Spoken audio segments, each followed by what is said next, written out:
Dobrodošli na ovaj kanal. Lajkujte snimak i podelite ga na društvenim mrežama. Hvala!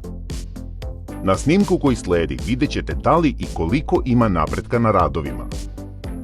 Lajkujte snimak i podelite ga na društvenim mrežama. Hvala!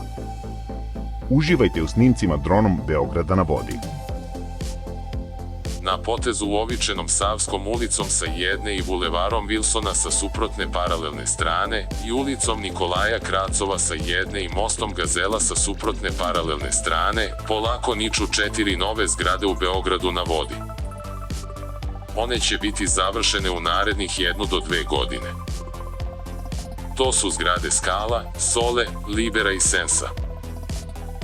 Zgrada Skala ima 223 stana, 257 parking mesta i visoka je 13 spratova.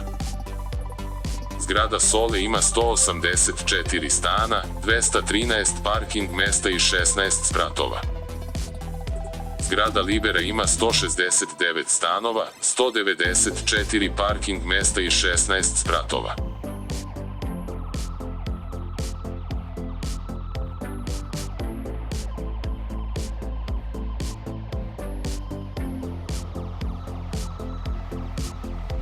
Zapratite ovaj kanal klikom na dugme prati. Hvala.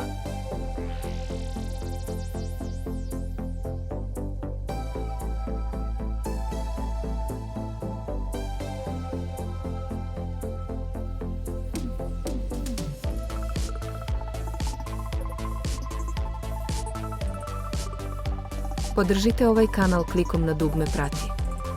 Hvala.